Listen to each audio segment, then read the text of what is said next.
La générosité, mes amis, commence dans le cœur et non pas dans vos poches. Je ne suis pas en train de prêcher aux riches. Paul n'était pas en train de parler aux plus grands riches. Il a dit qu'il s'agissait des Macédoniens qui étaient pauvres. Mais au milieu de leur pauvreté, ils avaient une autre forme de joie. Et à cause de ce mélange entre rien avoir et être totalement rempli dans les cœurs, ça produit de fortes libéralités. Et la Bible dit avec la joie avec laquelle ils donnaient. Ça ne venait pas de leur poche, ça venait de leur joie. Oh oui, oui, quelle joie. Cette joie dont il est question dans la Bible, qu'il y a plus de bonheur, plus de joie à donner qu'à recevoir. Nous, on sort ces versets-là pour demander à quelqu'un de nous donner. Tolère. Mes amis, je suis conscient qu'en enseignant sur la générosité, je veux me battre avec des forteresses. Je pense que j'ai pris l'habitude maintenant. Je me battre avec des idées conçues, avec des réalités ramassées aussi dans la culture et dans notre milieu que l'on ne trouve pas dans les Saintes Écritures. La générosité, c'est la qualité de celui qui donne sans regarder. De celui qui est détaché de ses biens et qui en fait profiter aux autres sans toutefois hésiter. C'est pourquoi lorsque le diable voudrait que notre accélération, notre col soit perturbé, quand Dieu lui dit, écoute, j'ai quelqu'un qui a réussi aux examens, il dit, ah ouais, puis quel examen il a réussi? Est-ce que tu as pris ses biens? C'est pourquoi il va tourner tout de suite vers les biens de Job. Parce que c'est là-bas qu'il faut tester si quelqu'un est devenu ce qu'il doit être. Dieu n'était pas en train de dire à Satan, tu as vu Job, mon serviteur, il a beaucoup d'argent. Non, il lui a dit, il n'y a personne d'intègre comme lui. Mon ami, où vas-tu vivre l'intégrité sans travailler quelque part et avoir des opportunités? C'est là-bas que tu apprends l'intégrité. Si on doit t'appeler intègre, ce n'est pas parce que tu ne travailles pas.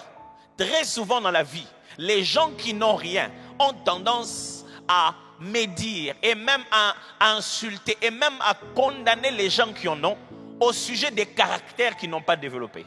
That one, I think was too long. Let me reduce that.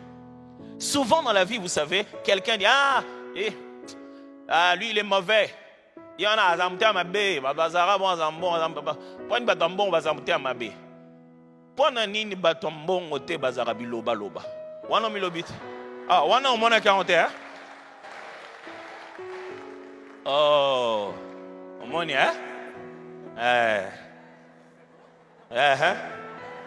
ni kwani batambongo bazaka mitema be bakabate pwana nini batu baza na mbongo te bazaka songi. Le degré de ce que l'on possède détermine aussi les types de caractères qu'on a développés. Les gens qui ont décidé par eux-mêmes que non, à partir du moment où ils pensent que toi tu as de l'argent, donc tu es mauvais. Alors, sachez-les bien, le degré de ce que vous possédez détermine jusqu'à quel point vous avez été éprouvé dans votre caractère. Alors, ne pensez pas être plus mature parce que vous n'en avez pas. Il y a des choses, lorsque vous les aurez, vous aurez du mal à exprimer les qualités que vous attendez des autres. Alors, quand Dieu fait confiance à quelqu'un sur plus, sachez que son école est passée à un niveau supérieur. Quand vous aurez eu la mentalité de l'école, vous aurez plus de possession dans la vie. Quand vous commencez à comprendre que tout ce que vous devez avoir, c'est pour apprendre à être, Dieu va commencer à vous en donner davantage. Mais le but pour lequel on donne dans la vie, ce n'est pas pour qu'on te donne. Les buts pour lesquels on donne dans la vie, c'est parce qu'on t'a donné. Toi aussi, tu as reçu de quelque part. Toi aussi, tu as reçu de Dieu. Et si tu veux devenir une source de bénédiction, c'est que tu dois être ouvert de l'extérieur. Quelqu'un comprend le sens? Pour être une source, les gens doivent puiser en toi. Et chaque fois dans la Bible, quand la Bible parle de nous comme des sources qui font jaillir, chaque fois c'est l'idée que toi, tu vas recevoir un peu et ça va jaillir de toi jusqu'à l'éternité. C'est-à-dire, tout le temps dans la vie, tu dois savoir que les besoins que les gens t'amèneront seront toujours plus que ce que toi-même tu as. Tu dois arrêter d'être scandalisé par ça. Puis-je répéter ça? Les gens t'amèneront toujours plus de besoins que les moyens que toi tu as. Toujours. Pourquoi? Parce que quand toi tu reçois un peu, Dieu veut faire de toi une source de bénédiction. Or toi-même, tu reçois. Mais eux, ils viennent recevoir chez toi comme si tu étais un robinet. Pourquoi? Parce que quelque part, entre le moment où tu as reçu et la façon dont tu gères cela et la manière dont tu reconnais la grâce de Dieu sur toi, le Seigneur va multiplier non seulement pour toi, suffisamment pour toi et suffisamment pour exprimer de la générosité. Alors si toi tu veux qu'on te demande à la mesure de ce que tu as reçu, tu es en train de démissionner de la responsabilité d'être une source de bénédiction. Donc tu dis à Dieu, pas moi, va chercher quelqu'un d'autre. Moi, donne-moi seulement pour moi. Pas pour que les gens viennent chercher chez moi. On ne donne pas pour recevoir, mes amis. On donne parce qu'on a reçu. On n'est pas généreux parce qu'on est riche des biens. On est généreux parce qu'on est riche des cœurs.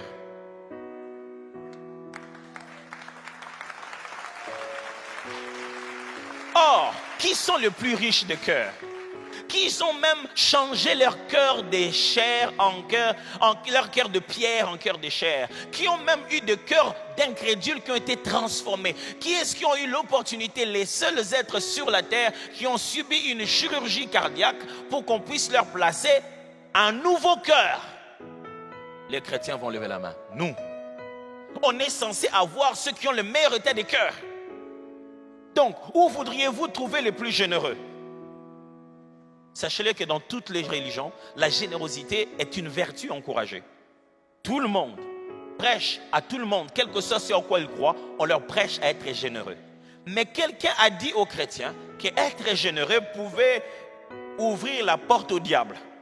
I mean, there's that thing sometimes I'm wondering, why does it get into the church? My God. Quelqu'un nous a appris qu'il ne fallait pas être généreux pendant que Jésus nous a appris à être généreux. Mes amis, si je suis sur le point de vous dire une vérité importante et la personne qui ne voulait pas que vous sachiez est là aussi, qu'est-ce qu'il va faire? Vous voulez en tant qu'un bon quinois. Moi, je te vois, je dis, justement, je voulais te dire une vérité. Et la personne là, c'est que s'il lui dit ça, copé baby, qu'est-ce qu'il va faire? Hein? Faites pas comme si vous ne connaissez pas de quoi je parle. Il fait quoi l'autre gars? Il crée de la distraction et même plus de fois, il te dévance. Il commence par t'accuser, il invente des trucs. C'est exactement ce que le diable fait tous les jours. Chaque fois qu'on se prépare à vous dire c'est par quoi vous serez indépendant de tout ça, c'est par quoi vous allez vivre votre vie aisément, il crée la distraction. Il envoie d'autres façons de réfléchir. Je suis en train de vous dire, je suis en train de vous enseigner pendant ce mois la plus grande leçon de la prospérité, la meilleure façon d'être libre financièrement, d'arrêter de déranger Dieu sur des dollars et des francs congolais, d'arrêter de faire de toute sa vie d'intercession une vie de besoin d'argent. Mais regardez bien, pendant que je serai en train d'enseigner, quelque chose va se battre avec votre tête. Il n'y a pas une autre façon d'être béni dans la vie. Ce n'est pas pour donner à l'église, mais apprendre à donner à ses frères. Apprendre à donner à quiconque dans le besoin, c'est comme ça qu'on est béni. Qui épargne à l'excès s'appauvrit. Vous ne devenez pas béni parce que vous gardez le peu que vous avez. Non, vous devenez béni parce que s'il y a quelqu'un à côté de vous qui est dans le besoin, vous partagez avec lui. Et pour ça, il n'y a ni des pays développés, ni des pays en voie de développement, ni des pays pauvres. La raison de notre pauvreté, c'est la mentalité selon laquelle on ne peut pas donner. Et on doit recevoir gratuitement. Arrêtez les gratuités inutiles. La main qui reçoit est esclave de celle qui donne. Celui qui ne paye pas le prix ne connaît pas la valeur de la chose. Sortez ici, vous allez voir, les gens ne connaissent pas les valeurs des choses. Quand les gens donnent par contrainte, causée par une manipulation dans une prédication, même quand ils ont donné, ils ne vivront pas cette bénédiction. Parce que la générosité est une affaire d'état d'âme de celui qui donne. Le résultat de la générosité viendra d'après l'état d'âme dans lequel tu étais quand tu donnais, sans contrainte. Et à force de donner par contrainte, par manipulation, sans savoir pourquoi on donne, qu'est-ce qu'on est en train d'essayer de faire, pourquoi on le fait comme ça. Et on a l'impression que notre générosité ne produit rien. Pourquoi? Maintenant, on dit que le problème, c'est l'état d'âme de celui à qui on a donné. Non, non, non. Toi, tu as donné pourquoi? Parce que celui qui donne dans les meilleures conditions de cœur ne s'attend à rien du tout. Il a déjà reçu sa joie. Mes amis, par le verbe donner, n'imaginez pas que je suis en train de vous parler de faire des offrandes à l'église. Je vous parle d'être généreux. Et faire des offrandes à l'église, donner des dîmes et toutes ces choses-là, si ça ne vient pas d'un cœur généreux, ça revient au même. Et quand je dis généreux, je vous demande de l'être déjà à la maison, déjà dans le voisinage, déjà au travail, déjà dans la famille. Et il ne s'agit pas de dîmes, il ne s'agit pas d'offrandes, il s'agit d'apprendre à donner aux gens. J'ai vu des gens demander 1000 francs pendant qu'ils en avaient 10 dans la poche. Pourquoi? Il a déjà 10 000 francs. Mais il a décidé que dans la société, c'est lui le pauvre. Mais avant de passer aux élections, de si tu es pauvre ou moi je suis riche, il faut me consulter d'abord. Parce que des fois vous allez comme ça dans la rue, on vous a déjà promu, vous êtes riche. Je dis, depuis quand c'est moi qui donne? J'ai déjà entendu des gens m'appeler grand frère. Quand je le regarde, je dis, Yaya, je pense qu'il y a un problème de calcul d'âge ici. Cette personne-là pense qu'elle est pauvre. La pauvreté, mes amis, ce n'est pas le manque. La pauvreté est une mentalité selon laquelle tu dois vivre aux dépendants des autres. La pauvreté est une mentalité des parasites. Tu considères que ton bonheur est un bonheur participatif. Pour que toi tu sois ce que tu es, tes frères, tes soeurs, tes voisins, tout le monde devrait te donner. Et si tu es comme tu es, c'est parce que on m'a imité Mamabé. Arrêtez de voir ça dans la tête. Ne rendez jamais personne responsable de votre état financier. Moi, tel que je suis là, j'ai des grands frères. Ils ont beaucoup d'argent, mais tu me vois comme ça. Ce n'est pas parce que ceux qui sont en Europe, ils envoient qu'ils ne travaillent pas, qu'on leur donne ça gratuitement. Ils bossent dur pour envoyer ce peu d'argent que toi tu dis. Pourquoi? Parce que tu as décidé, c'est à toi qu'on envoie. Et lui, il est l'envoyeur. La pauvreté est une mentalité qui crée dans la famille des rôles. Au point qu'on élève un enfant avec la mentalité que lui, il doit recevoir de quelqu'un d'autre. On élève un autre avec la mentalité que lui, il doit donner aux autres. Paul dit, la Macédoine était en pleine tribulation et dans une condition de pauvreté profonde. Mais même s'ils étaient en pauvreté profonde, ils ne réfléchissaient pas comme des pauvres. J'aimerais que tu dises aux voisins, je ne suis pas pauvre. La pauvreté est de fois une état de précarité qui nous entoure. Mais toi, tu n'es pas pauvre. Le jour où Dieu t'a créé, il a placé toutes les richesses à l'intérieur de toi. Toi, tu n'es pas pauvre. Dis-le à notre voisin, il faut qu'il entende ça plusieurs fois. Je ne suis pas pauvre. Ce n'est ni dans ma tête, ni ailleurs. Je ne suis pas pauvre. Répète-le très bien, je ne suis pas pauvre. Je ne vivrai pas aux dépens de la poche de quelqu'un d'autre. Moi, je ne suis pas pauvre. Je ne sais pas pour vous. Je ne suis pas pauvre. Ça ne veut pas dire que j'ai des biens à la maison. Ça ne veut pas dire que c'est une pensée positive. Ça veut simplement dire que je suis conscient que ce que j'ai besoin, je l'ai déjà en l'intérieur de moi. Est-ce que vous m'entendez? Si tu vois quelqu'un une grosse voiture, tu te dis il a beaucoup d'argent. Non, il vient de dépenser beaucoup d'argent. La grandeur de sa voiture détermine combien d'argent il a quitté sa poche. C'est déjà parti. Frère, vous ne venez pas à l'église pour qu'on vous apprenne comment être des pauvres qui demandent à Dieu ou aux hommes. La pauvreté de la Bible, c'est la pauvreté d'esprit, mes frères. On n'est pas pareil dans la vie. On n'a pas tous les mêmes moyens. Ne pensez pas qu'à vous-même. Des fois, on ne vous demande pas de prendre ce qui est de vous et de donner à quelqu'un d'autre. Des fois, on vous demande juste de prendre ce qui est de vous, de partager avec quelqu'un d'autre. De le faire entrer dans le peu que vous avez. Aussi longtemps que vous pensez que Dieu doit d'abord en finir avec vous pour qu'il commence à travailler à travers vous, vous n'avez pas compris la foi chrétienne. La marche dans la foi, c'est celle dans laquelle, pendant que toi-même tu cherches, Dieu t'envoie des gens qui ont les mêmes besoins que toi. Et tu as envie de leur dire, et ça booste ta foi à te dire, je ne peux plus croire seulement pour moi, je dois croire aussi pour lui. Ça te rend mature, ça te met en meilleure position. Tu commences à prendre conscience qu'il faut que quelqu'un expérimente ça pour que les autres puissent croire que Dieu est réellement réel. Qui va finir ses besoins dans la vie? Qui va finir ses désirs dans la vie? On en a toujours. Même le riche a encore de besoins. Il y a des gens, tu te dis, il a tellement d'argent. Vous connaissez cette histoire de ce milliardaire. le président et le propriétaire de Vos, le propriétaire d'Amazon, qui a eu tellement d'argent, qui en a tellement, et qui a divorcé de sa femme en millions. J'avais un ami qui s'est dit, mais est-ce qu'il ne peut pas divorcer de moi aussi? Elle a eu tellement. Tu as envie de dire, ce monsieur, est-ce qu'il va toujours au bureau? Est-ce qu'il a des besoins? Est-ce qu'il ne fait pas... Il a des besoins.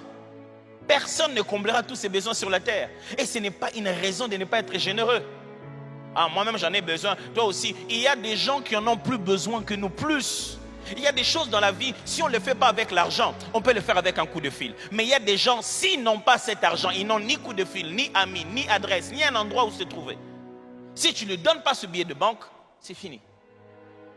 Mais toi, si tu n'as pas ce billet de banque, tu as un ami, tu as quelqu'un que tu vas appeler, oh grande sœur, papa déjà mis ça. Et elle le fait. Oh belle sœur, belle sœur, elle le fait. Mais lui, il n'a rien, personne n'a appelé. Parce que les véritables richesses, mes amis, ce n'est pas toujours dans les poches. Des fois, c'est juste dans les relations. Et toi, tu es riche en relations et tu ne veux pas enrichir les autres avec les biens que tu as. L'argent, c'est nous les hommes qui avons créé ça. Ça ne doit pas devenir ta raison d'exister. Parce que c'est toi qui as fait exister ça. Les temps que les Lydiens pensent aux monnaies et que les Chinois pensent aux billets, c'est récent. Quand Dieu crée l'homme, il ne le crée pas pour qu'il se réveille le matin et qu'il commence à chercher de l'argent. Non, Dieu a créé l'homme pour qu'il se réveille le matin, il gère des ressources pour le glorifier. Nous avons transformé, nous avons établi des règles sur la façon d'échanger des ressources en termes de valeur et qu'on a appelé de l'argent. C'est devenu de l'échange économique. Tu ne vis pas pour l'argent. Je me souviens, j'étais en train de faire une expérience, j'étais parti en vacances, je vais appeler ça comme ça, au plateau de Batéké. Très chers parents, amenez aussi les enfants en vacances dans nos villes, dans nos villages. Pas toujours en Europe, amenez-les quelque part. La fois où ma femme et moi on a commencé à faire aux enfants des vacances à l'intérieur du pays. Nous sommes allés à Poloésie.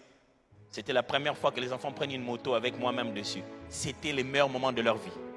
Parce qu'ils ont pris la même moto qu'ils voient ici. Mais tel ngai a na moto na bana. Avant na ma place donc il déjà na Facebook. C'est-à-dire que je ne suis même pas encore arrivé. Je suis déjà sur TikTok, en boucle. Batafi, la mamouté, mamabé, pasteur Nabangazo, tambola na moto. Ils ne m'ont même pas demandé pourquoi je suis monté moi-même.